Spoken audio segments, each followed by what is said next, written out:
Friday. Let's get straight to the floor show. Joining us this afternoon, Allspring Global Investment Senior PM Bryant Vancronkhite and Annex Wealth Management Chief Economist Brian Jacobsen. Thank you both for being here, Bryant and Brian. I'll make sure I won't mix that up. Brian, let me begin with you. I just want to ask you, is the Fed in danger of creating maybe not a hard landing, maybe a soft landing if it continues just to hold the rates where they are? Yeah, that's a great question. Thanks for having me on, especially with my good friend Bryant. We worked together for 15 years, so it's really great to be on here. And I think that the Fed does have an opportunity here to seize defeat from the jaws of victory if they try to hold rates higher for longer.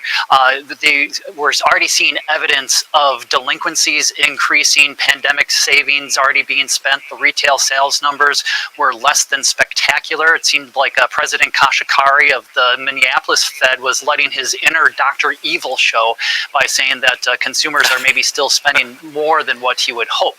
So there is definitely signs of weakening of the economy. Things have gone from great to good, but they rarely stop at good.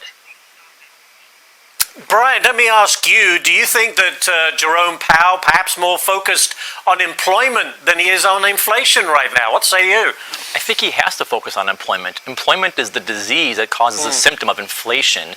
And in my mind, the Fed's window for being proactive in their next action is closing with every successive inflation print that we have in the future. So my concern is that the Fed's focus has to be on solving for inflation by triggering a fix for the employment situation. And that means they probably will stay higher for longer, stay more restrictive, and get closer and closer to pushing the economy into a recession. The market rallying on this today might be a mistake when we look forward 3 to 6 months. You know, Brian, you say you're a tepid bull, which I kind of like that expression. You're kind of halfway in, halfway out. How does that translate into investment-wise? You know, where are you looking?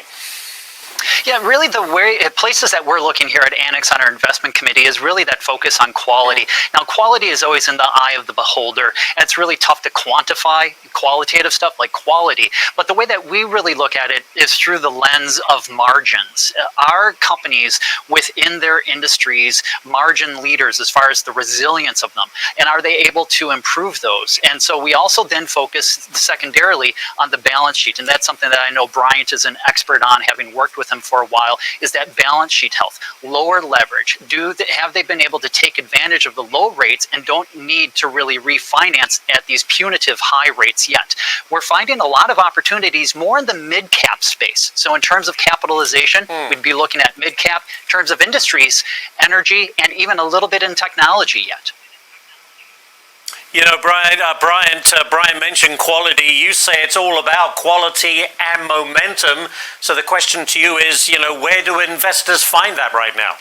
I think today we need to think about quality as having a few very important characteristics. Number one, what's the competitive advantage of the business? What allows them to continue to have stable cash flows through whatever happens with the economy over the next 6 to 12 months? And two, going back to what Brian said very astutely, is what's the condition of the company's balance sheet? Ultimately, we're going to have a lot of things thrown at us as investors and as company management teams, whether it's the economy, interest rates, inflation, or geopolitics. The reality is they don't control any of those things. Company management teams that we invest with control one thing and one thing only, is how they use their capital.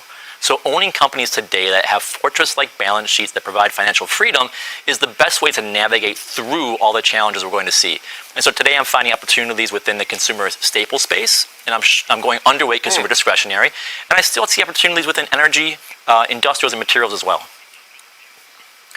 Brian just mentioned consumers. Are you worried about the consumer? You know, rising debt, mortgage delinquency starting to rise.